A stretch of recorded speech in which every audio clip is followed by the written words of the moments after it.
नमस्कार, शाम 7 बजे के सबसे विश्वसनीय और नंबर 1 शो शंखनाद में आप सभी का स्वागत है। मैं हूं आपके साथ चित्रा त्रिपाठी।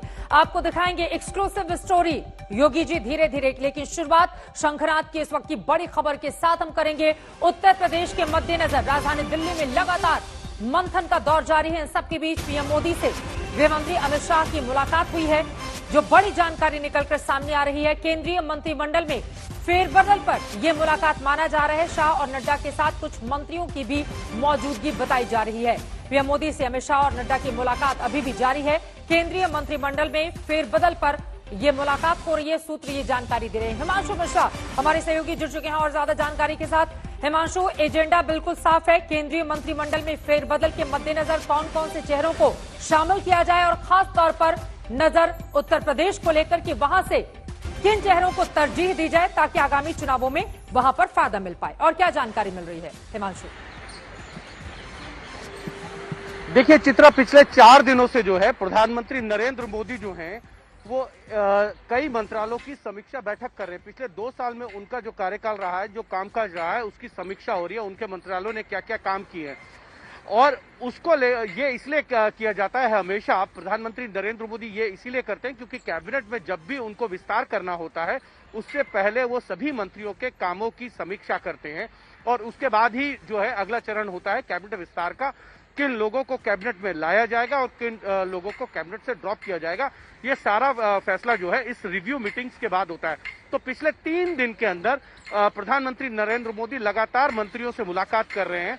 मेरी सूचना के अनुसार नरेंद्र सिंह तोमर, पीयूष गोयल, धर्मेंद्र प्रधान, गजेंद्र सिंह शेखावत, महेंद्र नाथ पांडे और वीके सिंह, हरदीप पुरी और आज रविशंकर प्रसाद भी जो हैं वो हैं। और सबसे बड़ी बात यह है कि पिछले 3 दिनों की इस बैठक के अंदर गृह मंत्री अमित शाह और जेपी नड्डा दोनों रहे हैं। तो इसका मतलब यही है कि इन मंत्रियों का जो आकलन है इस समीक्षा के जरिए वो करा जाएगा और कैबिनेट रिसफल ये माना जा सकता है कि आने वाले 1 से 2 हफ्ते के अंदर होगा। चलिए, बहुत शुक्रिया हिमांशु इस पूरी जानकारी के लिए। आगे भी जानकारी आपसे हम लेते रहेंगे। तो कैबिनेट में फेरबदल को लेकर यह महत्वपूर्ण चर्चा, लेकिन सभी की निगाह उत्तर प्रदेश पर और यूपी के सीएम पर।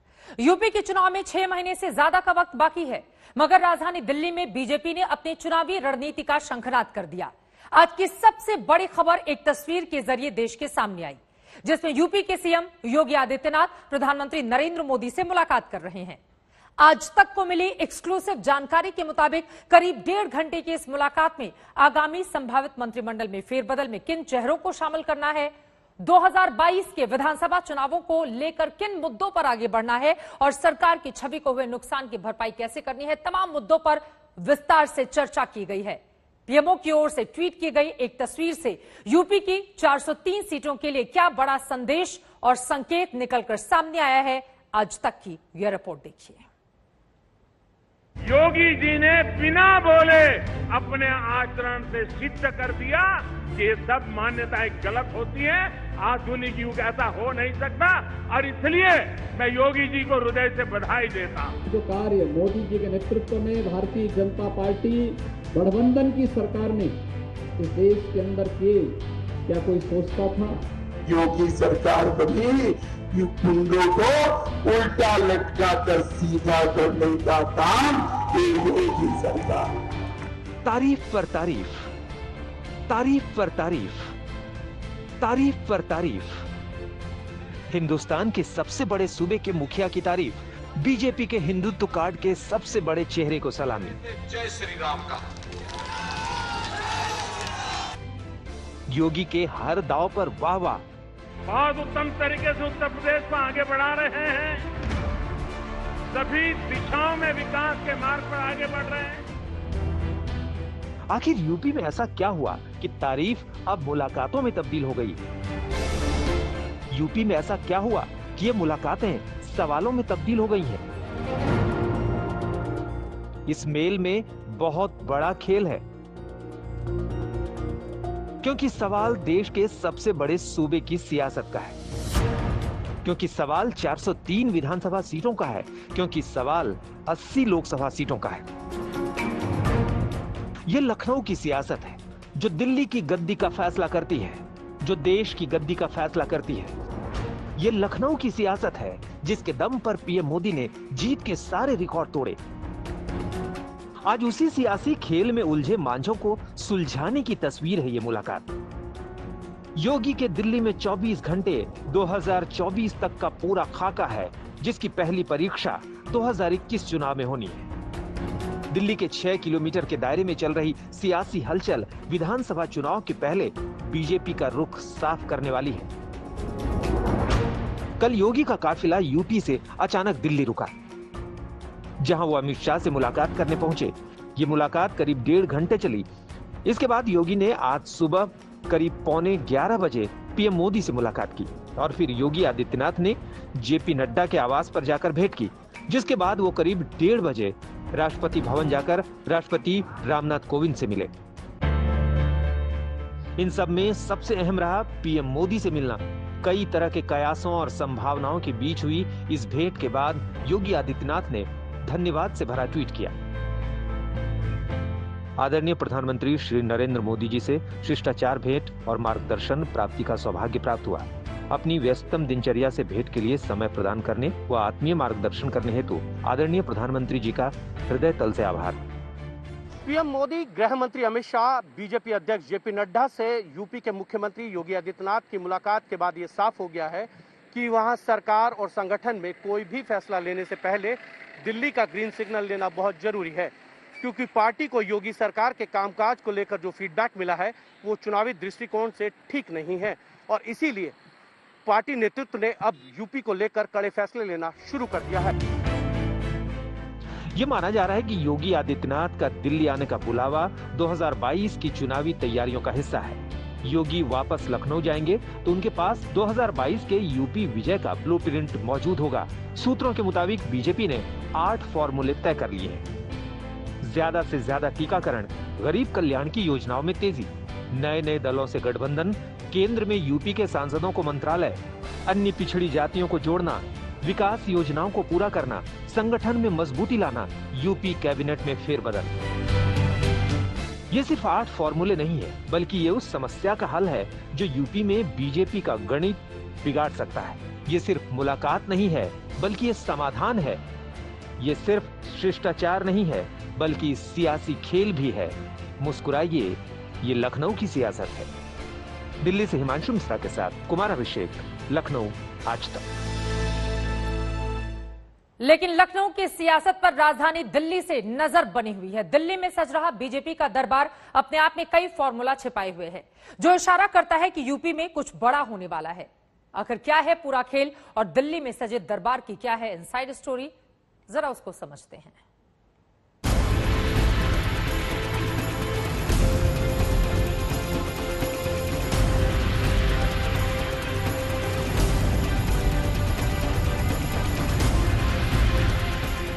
इन मुलाकातों में छिपा है यूपी का पूरा खेल। इन मुलाकातों में ही छिपा है सियासी हेरफेर। सिर्फ योगी ही नहीं, दिल्ली में यूपी के नेताओं का तांता लगा हुआ है। अमित शाह और नड्डा से मुलाकात का दौर जारी है। जिस वक्त योगी ने अमित शाह से मुलाकात की, वहीं कुछ चेहरे थे जो मुलाकात का इंतजार कर रहे थे। अमित शाह ने योगी से मिलने के बाद अपना दल एस की नेता अनुप्रिया पटेल और निषाद पार्टी के प्रमुख संजय निषाद से मुलाकात की। वहीं सुहेल देव भारतीय समाज पार्टी के अध्यक्ष ओपी राजभर के लिए गठबंधन में वापसी के दरवाजे खोल दिए गए। वहीं जितिन प्रसाद भी दिल्ली के दौरे पर नजर आए। अब इस मुलाकात के पूरे खेल को समझिए। 2017 के चुनाव में बीजेपी ने मोदी के चेहरे पर यूपी में चुनाव लड़ा और प्रचंड बहुमत हासिल किया। इसके बाद योगी आदित्यनाथ को काफी खींचतान और मंथन के बाद यूपी के सिंहासन पर बैठाया गया। लेकिन इस दौरान अमित शाह का वो फॉर्मूला कमजोर हुआ जिसकी वजह से बीजेपी ने ये प्रचंड बहुमत हासिल किया था। पिछले करीब 4 सालों में कहीं न कहीं योगी राज में सरकार पर ब्राह्मण विरोधी होने का संदेश बाहर आया। वहीं इस बीच कहीं न कहीं ओबीसी समर्थक दलों की भी बीजेपी से खटास सामने आई। ब्राह्मण वोट बैंक का भरोसा जीतने के लिए बीजेपी ने जहां जितिन प्रसाद को पार्टी में शामिल कर बड़ा दांव खेला है, वहीं दूसरी ओर अमित शाह अनुप्रिया पटेल, निषाद पार्टी और राजभर की नाराजगी भी दूर करना चाहते हैं, क्योंकि बीजेपी की जीत में ब्राह्मण वोट बैंक के अलावा ओबीसी ने एक अहम योगदान दिया था। मोदी के सत्ता में आने से पहले अमित शाह को यूपी का कार्यभार सौंपा गया था, जिसके बाद अमित शाह ने ओबीसी और सवर्ण वोट बैंक का ये फॉर्मूला तैयार किया, जो पिछले 2 लोकसभा और 2017 विधानसभा चुनाव में जबरदस्त हिट रहा। ऐसे में ओबीसी नेताओं की नाराजगी ने पार्टी की टेंशन बढ़ा दी थी। अब उस फॉर्मूले को मजबूत करने पर काम तेज हो गया है। सूत्रों की माने तो बीजेपी ने अनुप्रिया पटेल को केंद्र में मंत्री बनाने का भरोसा दिया है। वहीं यूपी सरकार में भी अपना दल पार्टी के 2 मंत्रियों को जगह मिल सकती है। इसके अलावा जितिन प्रसाद को भी मंत्री बनाया जा सकता है। वहीं राजभर को भी मनाने की कोशिशें जारी हैं।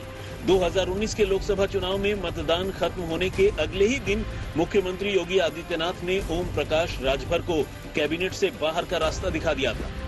ये जरूर है कि पिछले कुछ वक्त से उत्तर प्रदेश में कई सवाल उठे हैं, लेकिन प्रधानमंत्री मोदी और योगी की इस मीटिंग के बाद एक बात और तय दिखाई दे रही है कि आने वाले चुनाव में योगी और मोदी की जोड़ी भी एक बार फिर चुनाव में भी दिखाई देगी।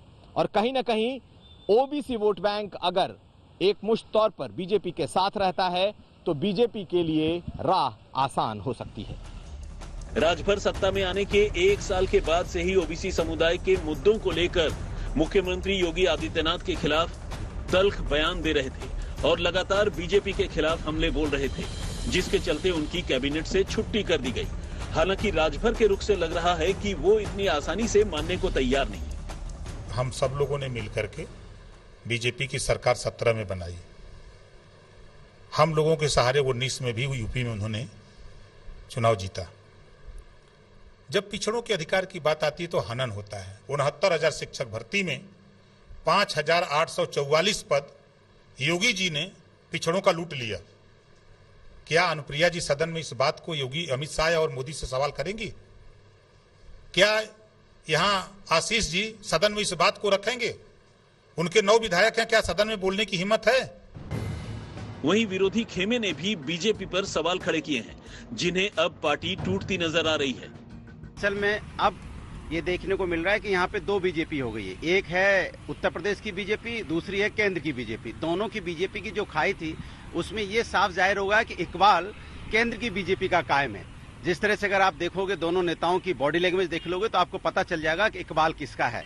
और इनकी इस तरह का उत्तर प्रदेश के जो मुख्यमंत्री हैं, मुझे लगता है उनके हाथ में तो कुछ दिया ही नहीं है। उनको तो सहयोगियों को अपने किससे बात करनी नहीं करनी, सारे नेता कहाँ से इंपोर्ट होंगे वो तो केंद्र तय कर रहा है। तो उत्तर प्रदेश की बीजेपी मुझे लगता है कि थोड़ी कमजोर दिखाई दे रही है। जितनी तेजी से आगे बढ़ रही थी, अब वो मुझे लग रहा है उत्तर प्रदेश की बीजेपी कहीं ना कहीं केंद्र की बीजेपी के सामने झुकी नजर आ रही है। भारतीय जनता पार्टी के मेरे संगठन महामंत्री हैं और संगठनात्मक दृष्टि से बैठक पर चर्चा हुई है। बैठक जो चर्चा हुई है बहुत अच्छी चर्चा हुई है।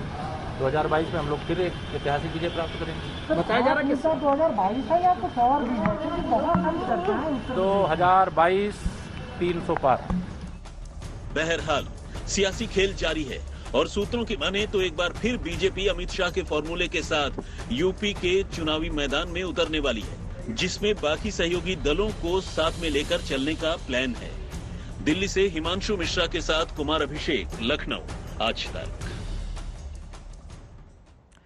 अंदर की खबर और अमित शाह का फॉर्मूला सीधा सा है। सभी जातियों को साथ कर ही उत्तर प्रदेश की राजनीति को जीता जा सकता है और इसका सीधा सीधा मैसेज आज देने की कोशिश की गई है समूचे उत्तर प्रदेश को और मुख्यमंत्री को भी। आपको बताते चले, छोटी छोटी जातियों को एक साथ लाकर यानी कि छोटी पार्टियों को अपने साथ जोड़कर दरअसल बीजेपी एक बार फिर से कमल खिलाना चाहती है, जैसा प्रदर्शन 2017 में उसने किया था। 403 में से एनडीए को 325 सीटें जबकि बीजेपी को 312 सीटों पर जीत मिली थी। लेकिन 2022 में क्या ऐसा संभव होगा, यह अपने आप में बड़ा सवाल है। अब कुछ आंकड़ों के जरिए उत्तर प्रदेश के ये मंडल और कमंडल की राजनीति को आपको समझाते हैं, जिसके जरिए अब बीजेपी आगे बढ़ने की कोशिश और कवायद में है। यहां पर आपको हम दिखा रहे हैं कि दरअसल छोटी छोटी जातियों को आखिर क्यों साधने की कोशिश कर रही है और ये जातियां और ये वोट बैंक बीजेपी के लिए इतने ज्यादा अहम क्यों हो गए हैं। देखिए, ओबीसी तकरीबन 41.5% है, जिसमें यादवों की तादाद ज्यादा है, लेकिन बाकी गैर यादव वोटरों को यानी कि गैर यादव जो ओबीसी मतदाता हैं उनको अपने पक्ष में करने की कोशिश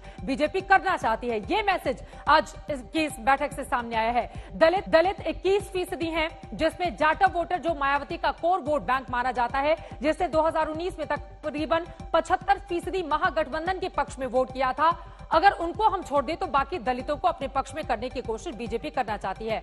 मुसलमान माना यही जा रहा है कि मुस्लिम दरअसल बीजेपी के बजाय बीजेपी को हराने वाली पार्टी को वोट देते हैं, जिनकी संख्या तकरीबन 18.5% है, जो कि यहां पर आप देख रहे हैं। लेकिन फिर भी सबका साथ सबका विकास और जिस तरह से 3 तलाक को खत्म किया, उसके जरिए मुस्लिम महिला मतदाताओं को अपने पक्ष में करने की कोशिश बीजेपी की ओर से लगातार की जा रही है। अब ओबीसी वोटर का खेल समझिए, यहां पर ओबीसी तकरीबन 32.5% हैं, अन्य ओबीसी वोटर और यादव वोटर है 9%। यादव वोटर जो कोर वोट बैंक माना जाता है समाजवादी पार्टी का, वो एकमुश्त वोट डालता है उनको, तो गैर यादव वोटरों को अपने पक्ष में करने की कोशिश में लगातार जुटी हुई है भारतीय जनता पार्टी।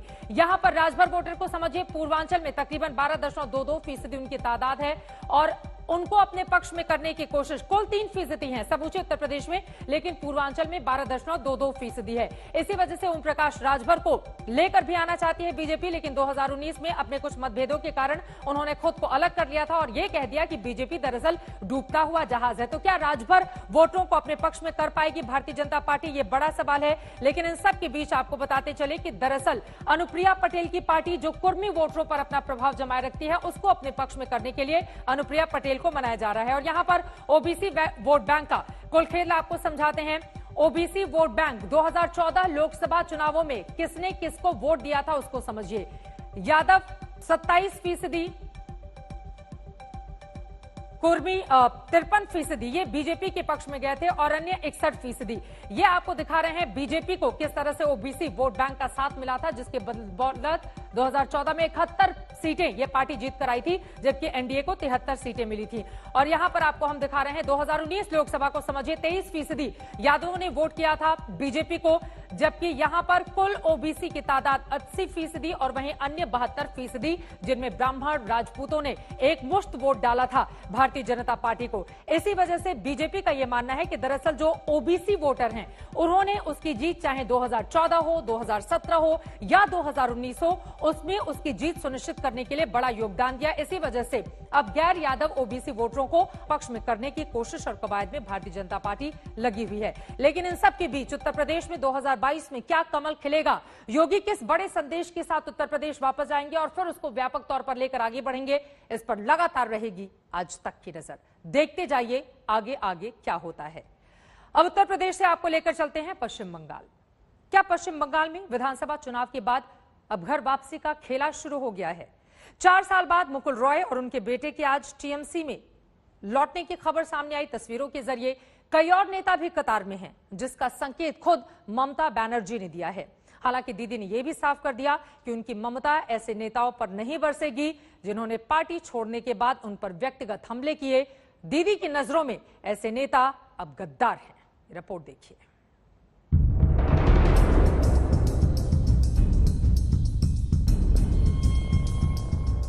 ये 2 तस्वीरें पश्चिम बंगाल में बदल रही राजनीति की पूरी कहानी बता रही हैं।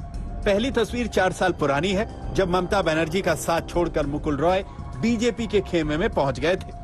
और अब विधानसभा में दीदी की बड़ी विक्ट्री के बाद मुकुल रॉय ने फिर पुराने घर में ही वापसी कर ली। यानी चुनाव के बाद पश्चिम बंगाल का सियासी चक्र फिर से बदल रहा है और ममता बनर्जी खुद कह रही हैं कि बीजेपी में गए कई नेता टीएमसी में वापसी को तैयार बैठे हैं। More people will come. More member of parliament, ma'am, member of parliament. I do not know. Whenever the information will be coming, then we will let you know. From now, I cannot say anything. Ask BJP why they are breaking the party in everywhere. We are not breaking the party. Now there is no situation that we are not majority. It is not that situation like BJP. What BJP do, we don't do it. Mukul Roy की TMC में वापसी हुई तो सबसे पहले उन्होंने BJP की कार्यशैली पर सवाल उठा दिए। সেই তো আমি বলেছি বিজেপি করতে পারলাম না, করব না, সেই কারণেই সিদ্ধান্ত নিয়ে আমি আমার পুরনো ঘরে ফিরে গেছি। साथ ही ये भी जताने की कोशिश की कि बीजेपी में रहते हुए भी वो टीएमसी की विचारधारा के कभी खिलाफ नहीं हुए। মতবিরোধ কোনোদিনও ছিল না, আজও নেই, আগামী দিনেও থাকবে না। 2017 में पार्टी बदलने के बाद मुकुल रॉय ने बंगाल में बीजेपी के प्रसार में बड़ी भूमिका निभाई। कहा यह भी जा रहा है कि लोकसभा में बीजेपी की 18 सीटों की जीत के पीछे भी मुकुल रॉय का अहम रोल था। विधानसभा चुनाव से ठीक पहले टीएमसी के कई बड़े नेता बीजेपी में आए। इसके पीछे भी मुकुल रॉय की ही रणनीति रही, लेकिन चुनाव में बीजेपी की हार के बाद सारे समीकरण बदलने लगे। ममता को हराने वाले शुभेंदु अधिकारी का बीजेपी में कद बढ़ा और तो और बीजेपी ने उन्हें नेता प्रतिपक्ष तक बना दिया, जिसके बाद से ही मुकुल रॉय की नाराजगी की चर्चाएं शुरू हो गईं। इस बीच खुद पीएम मोदी ने भी मुकुल रॉय से बातचीत कर उनकी पत्नी का हालचाल जाना था। बीते दिनों जब शुभेंदु अधिकारी दिल्ली में पीएम मोदी और अमित शाह से मिले थे, तब भी मुकुल रॉय को लेकर चर्चा के संकेत मिले थे। समर्थकों का दावा है कि शुभेंदु अधिकारी का कद जिस तेजी से बीजेपी में बढ़ा है, वैसा सम्मान मुकुल को नहीं मिला और यही वजह है कि उन्होंने टीएमसी में लौटने का फैसला किया। मुकुल रॉय के बाद कई और नेताओं की टीएमसी में वापसी की उम्मीद है, लेकिन ममता बनर्जी ने साफ कर दिया है कि वो गद्दारों को अपनी पार्टी में वापस जगह नहीं देंगी। But I said that who have criticized the party like anything and who have done the betray before election for BJP, for money, for everything, we are not considering them. Only we will consider the people who are gentle, who are sober, and who doesn't go for bitterness. साफ है कि ममता बनर्जी का इशारा शुभेंदु अधिकारी और उनके साथ जाने वाले कुछ नेताओं की ओर है, जिन्होंने पार्टी छोड़ने के बाद ममता बनर्जी पर व्यक्तिगत हमले भी किए। बीते दिनों बीजेपी में जाने वाले राजीव बनर्जी भी इशारों में शुभेंदु अधिकारी पर हमला बोल चुके हैं। ऐसे में माना जा रहा है कि राजीव बनर्जी के साथ कुछ और विधायक भी जल्द घर वापसी की तैयारी में हैं, जिसे लेकर बंगाल का सियासी पारा और बढ़ना तय है। कोलकाता से इंद्रजीत कुंडू के साथ आज तक ब्यूरो। जितिन प्रसाद के बाद सचिन पायलट को लेकर कांग्रेस की चिंता बढ़ी हुई है। पायलट को मनाने का दौर चल रहा है। खुद प्रियंका गांधी पायलट से बात कर रही हैं और इस संकट को किसी तरह टालने का फॉर्मूला तैयार किया जा रहा है।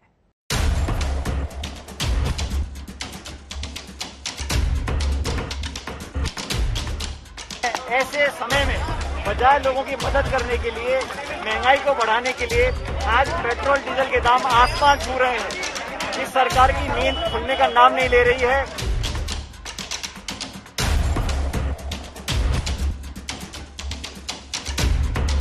रीता बहुगुणा जोशी ने जो कहा कि सचिन से बात करी है, हो सकता है ना सचिन तेंदुलकर से बात करी हो, मेरे से बात करने की हिम्मत नहीं।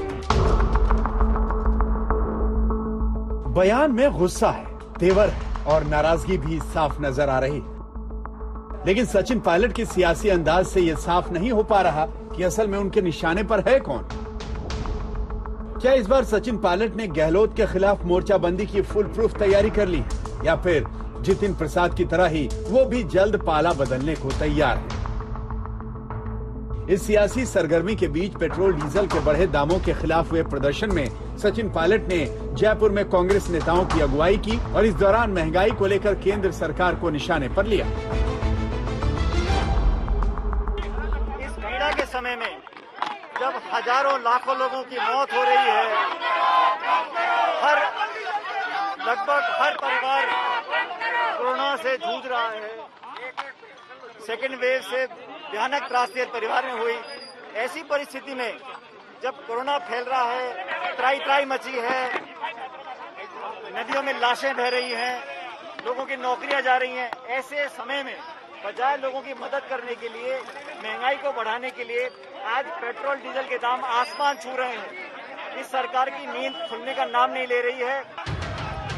कांग्रेस के विरोध प्रदर्शन में शरीक होकर पायलट ने दिखाने की कोशिश की है कि कांग्रेस में सब कुछ कुशल मंगल है, लेकिन पायलट समर्थकों की मुखरता तो कुछ और ही कह रही है। मान लो पायलट साहब कहते हैं कि चलना है तो फिर चलोगे या फिर क्या? अरे जहाँ पायलट साहब कहते हैं वहाँ जाएंगे, वो कहेंगे मरना है तो मर जाएंगे। मैं समझता हूँ कि कोई किसी पार्टी में भी कोई व्यक्ति अपनी बात को मजबूती से रखते हैं, कार्यकर्ता की बात करते हैं, तो वो कोई चलना नहीं होता है। आंतरिक लोकतंत्र में सब बात जायज है और ये बात करनी चाहिए। पायलट साहब ये बात करते रहे। जयपुर में विरोध प्रदर्शन से पहले सचिन पायलट 2 समर्थक विधायकों के साथ दौसा पहुंचे और पिता राजेश पायलट की मूर्ति पर माल्यार्पण किया। पहले माना जा रहा था कि सचिन पायलट इस कार्यक्रम के बहाने अपना शक्ति प्रदर्शन कर सकते हैं, लेकिन उन्होंने यहाँ चुप्पी साधे रखी। ऐसे में सवाल है कि आखिर सचिन पायलट की खामोशी के पीछे की पॉलिटिक्स क्या है। कहा जा रहा है कि इसके पीछे एक यह भी वजह है कि प्रियंका गांधी से लेकर कांग्रेस के तमाम बड़े नेता दिन भर कल सचिन पायलट के संपर्क में रहे और यही वजह है कि सचिन पायलट कुछ भी बोलने से बच रहे हैं। आज के पेट्रोल और डीजल के दामों में बढ़ोतरी के खिलाफ जो कार्यक्रम है उसमें सचिन पायलट के समर्थक सभी 200 विधानसभा क्षेत्रों में प्रदर्शन कर रहे हैं। प्रियंका गांधी की एंट्री से एक बात साफ है कि राजस्थान में साख की लड़ाई दिल्ली तक पहुंच गई है। तमाम बड़े नेता पायलट को मनाने में लगे हुए हैं। हैदराबाद में घरों की साफ सफाई का काम छूट जाने के बाद एक मां अपने 4 साल के मासूम के साथ ठेले पर सब्जियां बेचने को मजबूर है। यह दिखाता है कि आखिर किस तरह से लॉकडाउन ने गरीबों की कमर तोड़ दी है। गरीबों के साथ ही मध्यम वर्ग भी आमदनी कम होने से बड़े संकट में घिर गया है।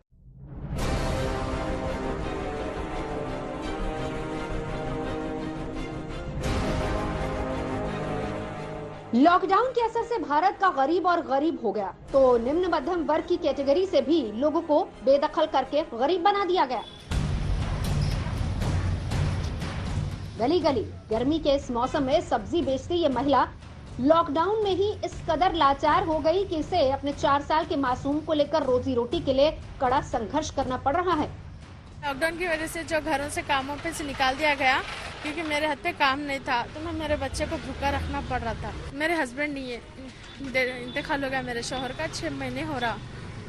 जब से मैं मेरे बच्चे को मैं संभाल ली। घर की चीज बेचकर मैं ये कारोबार शुरू करी, उसमें भी कुछ भी फायदा नहीं। ये कहानी केवल एक महिला तक सीमित नहीं है बल्कि भारत में इस लॉकडाउन ने कैसे गरीबी बढ़ाई है समझने के लिए जरा इन आंकड़ों को जानना जरूरी है। मार्च 2020 से अक्टूबर 2020 के बीच भारत में 23 करोड़ गरीब मजदूरों की कमाई घट गई। इस दौरान शहरी इलाकों में गरीबी 20 और ग्रामीण इलाकों में 15% बढ़ी। देश में 41 करोड़ से ज्यादा लोग मजदूरी करते हैं जिन पर कोरोना कहर बनकर टूटा। एक्सपर्ट्स इनको लगातार डायरेक्ट कैश ट्रांसफर के जरिए मदद मुहैया कराने की मांग कर रहे हैं, लेकिन सरकार केवल मुफ्त राशन ही दे रही है। नवंबर तक 80 करोड़ से अधिक देशवासियों को हर महीने तय मात्रा में मुफ्त अनाज उपलब्ध होगा। इस तरह से मध्यम वर्ग भी कोरोना के कहर से थर्रा गया। कोरोना में 3.2 करोड़ भारतीय मध्यम वर्ग से बेदखल हो गए। कोरोना से पहले मध्यम वर्ग में 9.9 करोड़ लोग थे। कोरोना के बाद मध्यम वर्ग में 6.6 करोड़ लोग ही बचे हैं। महज 724 से 1449 रुपए रोजाना कमाने वाले लोग ही मध्यम वर्ग है। कोरोना से पहले 2011 से 2019 के बीच 6 करोड़ लोग मध्यम वर्ग में शामिल हुए थे, लेकिन कोरोना ने महज 1 साल में ही इस कैटेगरी से आधे लोगों को बाहर कर दिया। ऐसे में अब गरीब और मध्यम वर्ग की इन तकलीफों को सरकार कैसे और कब दूर करेगी, इसका सभी को इंतजार है। आज तक ब्यूरो।